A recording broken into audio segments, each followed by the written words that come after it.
A little girl lay dead for several hours. She was on the floor of her bedroom. Police say the girl's 25-year-old mother eventually decided to go to a neighbor's house, who in turn called police. The first statement we received from the defendant was that it was an act of self-defense. After she made that statement to detectives, she later recanted it and made a second statement, which she admitted that, in fact, she had stabbed her daughter multiple times about the body. Nelly Vasquez Salazar is described as being calm during her talks with detectives, but she broke down in tears in court this morning as prosecutors described what they believe led to the death of 6-year-old Evelyn, including a phone call between Nelly Vasquez Salazar and her mother in Mexico several weeks ago. In summary, Nelly said, "My daughter's sleepwalking. She called mom for advice. Her mom says she might be possessed." And then Nelly took it for whatever she took it for. In the apartment, police found a butcher knife believed to be the murder weapon, along with a religious picture of St. Joseph, Mary, and the baby Jesus. The photo had also been cut up with the knife. New York's #1 news. Channel 7 Eyewitness News. A gruesome story tonight in New Jersey. A mother decapitates her 2-year-old son and then takes her own life. And now there are serious questions about the agency that's supposed to protect children, because the mother only recently regained custody of her child. Good evening, everyone. At 11 o'clock. I'm Bill Ritter. And I'm Sade Benarenwa. Tonight, for the first time, we are hearing the mother's rambling 911 calls after she had done the unthinkable. The city of Camden, tonight in a state of shock. How could a mother do this, and why did she get the boy back? Eyewitness News reporter Jim Dolan is here with disturbing new information. Jim? Sade, there just is no way to make this story anything but awful. It was awful when the Camden police got the call about a mother killing her 2-year-old son. It was awful when police found the child's decapitated body on a floor. It was awful from the start, and it only got worse. What police found here on this tree-lined Camden, New Jersey street, in this home, no horror movie maker could conjure. On the first floor, the decapitated body of a 2-year-old child, his head found in a freezer nearby. And the mother who killed her own son in so gruesome a way, found on the second floor dead from a self-inflicted stab wound to the neck, shortly after she called 911. At first on the tape, she blames the murder on her boyfriend. Then, you know what? I did it. I'm lying. I did it. All right, we'll send somebody up there. Yeah, you better wait. You know what? I don't even want to play this. I did it. Okay? I did it. It is awful. I was in shock. As an infant, Zari Thomas was taken away from his mother in 2010 because she left him alone in a car while she took drugs and passed out in a nearby park. Somehow, the mother, 33-year-old Siobhan Thomas, regained custody 4 months ago. But friends say she became increasingly isolated and gripped by addiction. When police arrived at the house, they found the decapitated body of Zari, and she was still upstairs, still on the phone. Eventually, they broke through the window and found her dead. Do you understand the charge of possession of a weapon during a violent crime? Yeah. On that charge, if you're found guilty, it can carry a sentence of up to 5 years and or a fine in the discretion of the court. Do you understand the charge of murder? Do you understand the law pertaining to murder? Yeah. That can carry up to life imprisonment or the possibility of death, according to the law. On these charges, Mr. Jones, do you wish for me to screen you for a court-appointed attorney? Do you have the income to hire an attorney on your own? Does it look like it? I don't know, sir. I don't have any idea. I just ask that you answer my questions. Are you currently employed? No. Do you want me to screen you for an attorney? No. You going to hire your own? I don't need one. Mr. Jones, I never advise anyone to go into court regardless of the charge without an attorney.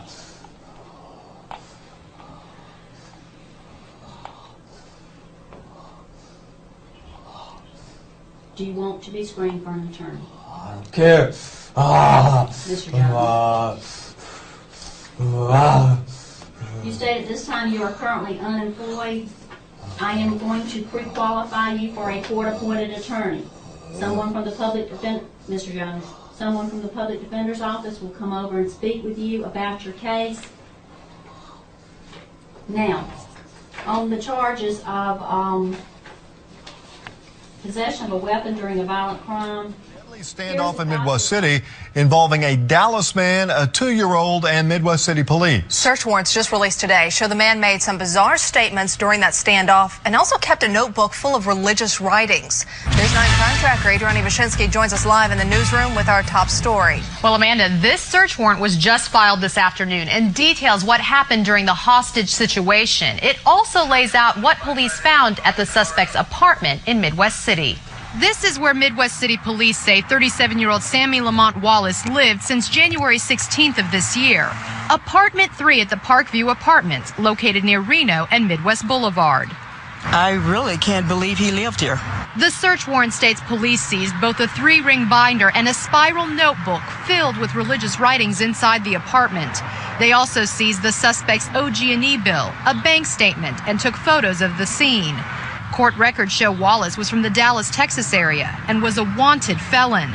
His criminal background shows he had been arrested for assault and battery and robbery with a dangerous weapon, as well as harassment. He'd even served time in prison.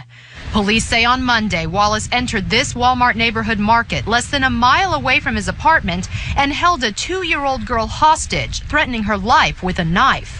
Police say during their negotiations, Wallace made mention of a group named the Illuminati. Police claim their research shows the Illuminati is a satanic cult and that they learned June 21st is their day of human sacrifice. But why Wallace chose June 17th to take the girl hostage is still unknown. Police say they were unsuccessful in their attempts to negotiate with Wallace and say they had to use deadly force to save the child's life. The search warrant states Wallace was shot only one time and was pronounced dead at the hospital.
Are you afraid of doing hard time?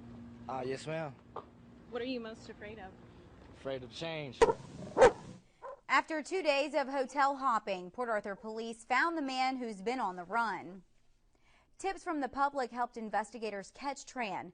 After 2 days of searching, one tip led officers to a motel in Port Arthur where Tran was hiding out. Leslie Rangel joins us live from the motel where officers found Tran. Leslie? Yes, earlier today, police and the SWAT arrest team were here at room 110 where Tran was staying. This was his room. He had been staying here since 1 o'clock early this morning.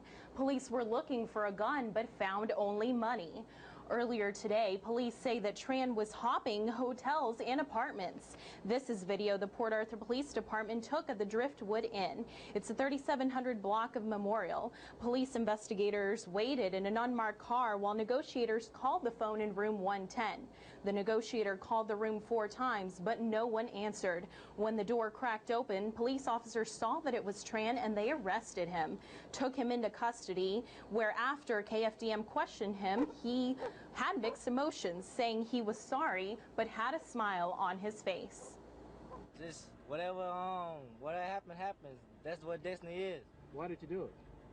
I felt like I was possessed. What would you say to his wife that was standing right there? I'm sorry for everything about your husband lost, and I'm gonna learn from it and become better. Think you're gonna make it? Oh, yes, sir. Tran is charged with capital murder. His bond is set at $1 million. Live in Port Arthur, Leslie Rangel, KFDM 6 News. Straight out to Michael Brown, anchor reporter, South Carolina Radio. Michael, what can you tell us?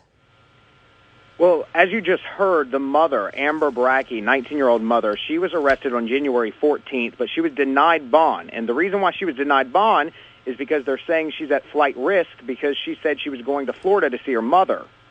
And then her boyfriend, John Weaver, he was 20 years old at the home at the time of the child's death when she slapped the child because she said he was possessed. He was his bond was set at $50,000, and he was released on February 4th. I've just gotten in my hands the infant Rowan preliminary autopsy report, literally. Closed head injury, multiple subgaleal, that's of your scalp, contusions, subdural hemorrhages, thin layered subarachnoid hemorrhages. These are all hemorrhages and bruises to the brain. Swelling of the brain, that must have been some blow.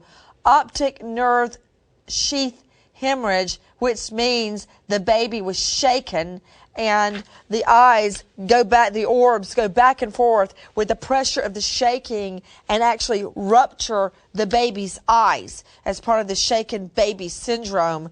This little baby Rowan, just 16 months old, he looks like a baby doll sitting on a shelf in the toy section. He's so beautiful. Never had a chance. His mother, Jean Cassar, saying she had to beat him to death because he was possessed. She had to do it, that's right. And what she's saying, and she's admitting she did this, but she says she has a very good reason. She had to do it. Several days after that, the eyes sort of went back in the head. She waited a couple hours, smoked a little pop, then called police, and he was taken to the hospital where he later died that afternoon. CNN has uncovered shocking details of a horrific murder that took place in New York early yesterday morning. Police believe that an actor who has appeared on the hit program Ugly Betty killed his mother with a sword. Our CNN senior correspondent Alan Chernoff has been digging on this story. He joins us from New York with this exclusive. Alan, what are you finding out? Suzanne, police Tuesday morning found actor Michael Brea holding a bloody sword in his apartment, his mother dead in the bathroom with lacerations to the head. The actor's father, who spoke reluctantly, told me it was his sword that his son Michael allegedly used to commit the murder of his own mother. The sword, I am a martial artist. I practice martial arts. The sword, that was my sword that was in the house. That was your sword? Yes. That is not, we never use, try, or think about doing that. My son is not a violent person at all. Very lovely, peaceful young man. Sir, you're telling me that the sword was yours, and according to the police, your son used your sword to kill your wife. I don't know. Like I said, I don't know.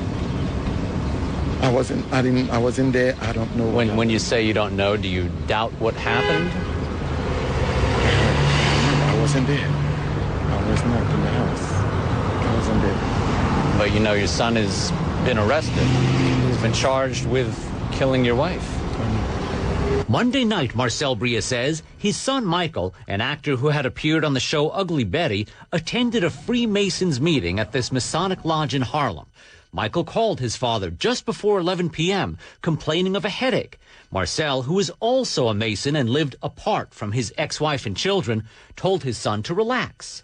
And I said, go do your prayer and lay down in your bed, relax, that headache will go away. 2 hours later, neighbors in the 4-story Brooklyn building say they heard a shriek. Well, I heard the scream for help. Called 911. It's a scream. Like, ah, but it's more feminine and fair, and they are curling. Neighbors called 911, and they say the police responded within about 5 minutes, but there was no answer at the door. So the police waited to get a crowbar to force open this door and another entrance to the apartment down the hall. Neighbors say they could hear Michael chanting. And what was the son saying? Jerusalem, Aaron, Moses. Jesus said, pick up your bed and walk. Police waited for emergency backup, suspecting a hostage situation.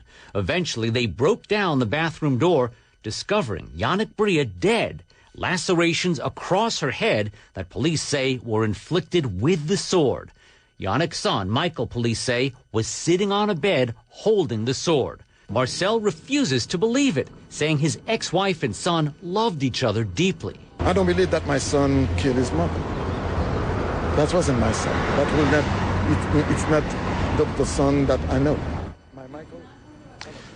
Michael Bria is charged with second-degree murder and criminal possession of a weapon. His father, Marcel, says he did not raise a killer. He's in the process of hiring a lawyer to defend his son. And meanwhile, he says he still needs to identify the body of his ex-wife and prepare the funeral that he says she deserves. Suzanne, he calls her a saint. That's such a terrible story. I am going to introduce you to the gospel right now. You are a rebel. Whether you want to acknowledge it or not, I'll tell you straight up. You are a rebel against the living God. This is your natural disposition. Why? Because you are born in sin. We are in a prison cell. And it takes the awakening and the grace of God, you call it the prevenient grace of God, to awaken us to the fact that we are lost and we can't get out. We're headed towards destruction fast. Inside the halls of the Vatican, there is so much concern about the devil's influence on this country that it has started offering courses on exorcism. Pedro Barrajon, a professor of theology, is teaching some of the exorcism classes. Our bishops need to know how to confront the devil. They need to know how an exorcism is conducted and how to help set people free from the influence of the devil. Italians got a taste of the devil's influence a couple of years ago when 2 teenagers were stabbed, bludgeoned, and buried alive here in the woods northwest of Milan. Members of a heavy metal band named the Beasts of Satan were convicted in the double murder. One of the victims was allegedly killed because she resembled the Virgin Mary. Despite the fact that the presence of the satanic world is fairly widespread, we only knew of rituals where animals were slaughtered. Since then, Italian authorities have been grappling with a string of murders linked to devil worship. The Vatican now has priests working alongside law enforcement officers to tackle a wave of satanic crimes. We invite the police to sit in on the exorcism classes so that they can understand the spiritual and theological dimensions of this. Father Armoth is a busy man these days. He says that every week he sees up to 50 people who claim to be possessed by the devil. I see a very strong presence of the devil because men are following him. He has helped train some 300 priests in exorcism. The key, says Father Barrajon, is to train priests how to differentiate between psychiatric problems and satanic possession. This is the key, but I can tell you that those who perform exorcisms, they just have this sense. They just know. Sometimes they look for signs, like if the person is afraid of the cross, or baptismal water, or pictures of Christ. They shake a lot or start screaming, and they may possess extraordinary strength. The priests know what...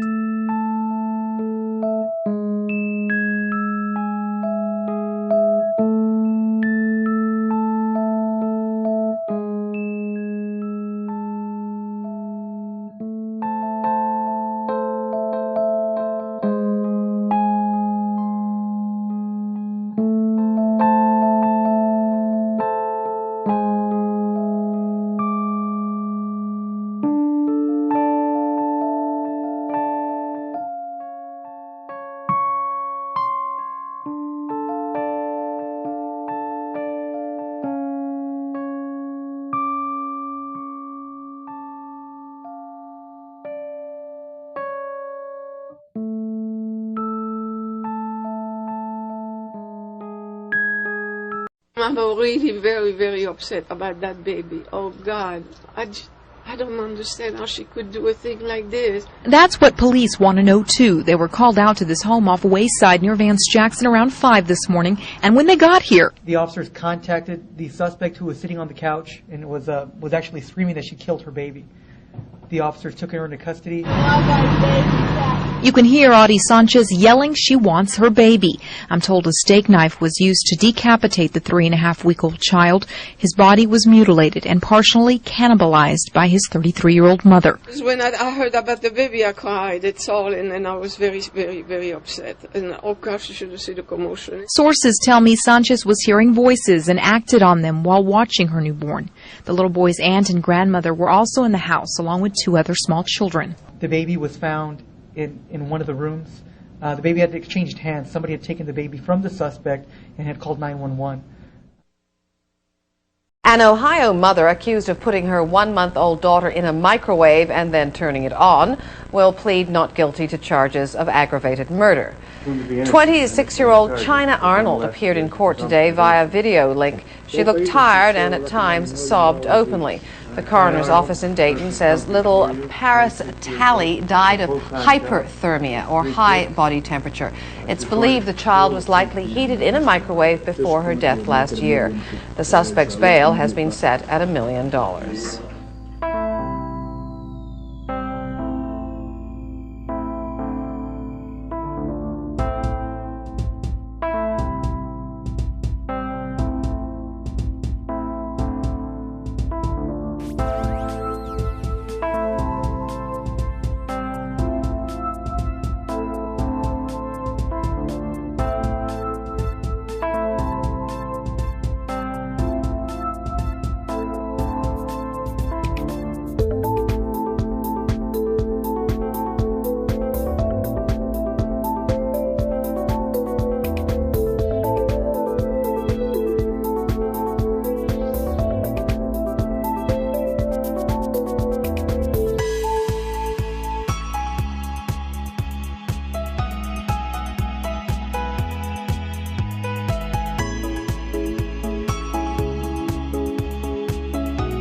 I-record nyo ko mga.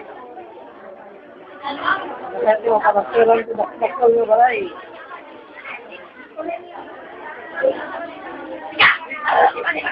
Uy.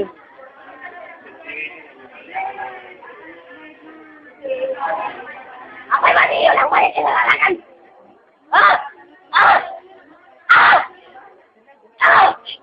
Sige man! Akala niya naman naman daw! Ala! Ay, may nakalamin! Takot tayo ng banglo! Ato kami!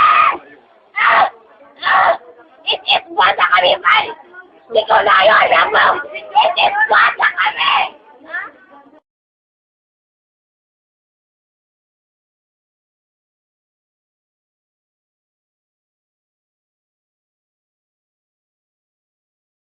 Scary for sure, because tonight students who were in the classroom are telling News 10 that the little girl even tried cutting herself and another student in class. As frightening as that sounds, some parents are fuming mad, and the school, they say, didn't do more to protect their kids. News 10's Simney Chuen is live at John Sloat Elementary, where it all went down. Simney?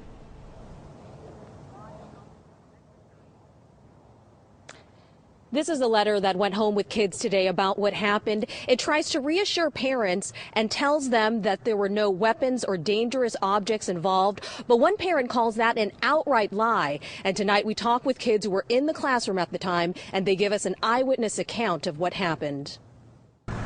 I was scared and I was crying really bad. Students at John Sloat Elementary describe a day of horror on Thursday when one of their classmates, a 5th grade girl, started shouting she was part of the Illuminati and threatened to kill other students. She said she wanted to sell her soul to the devil, and then she said she'll kill everybody. Everybody just started crying because they were scared that they were going to die that day.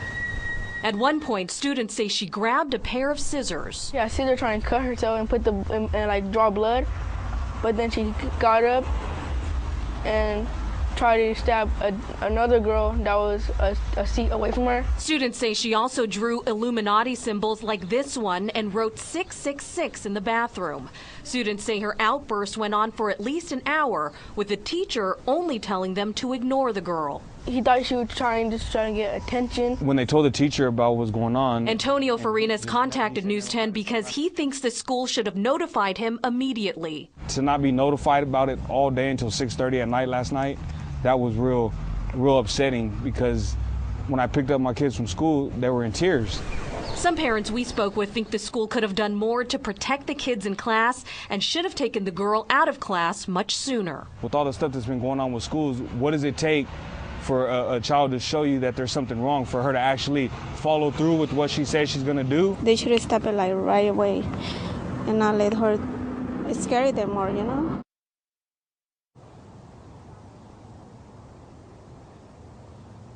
News 10 also contacted the Sacramento City Unified School District. They say that they are investigating a disturbance at the school and that they responded immediately and that the students were safe. Now, as for the student at the center of this, students tell us she was at school today, but not in the classroom. Reporting live from South Sacramento, Simney Chuen, News 10. Simney, thanks. We asked people on our Facebook page how they think the school should have responded, and Teresa writes, I would probably have liked to have been called or informed right away. But Laura says, I hope the school works with her family to get her the proper help she needs. I think the school handled it well.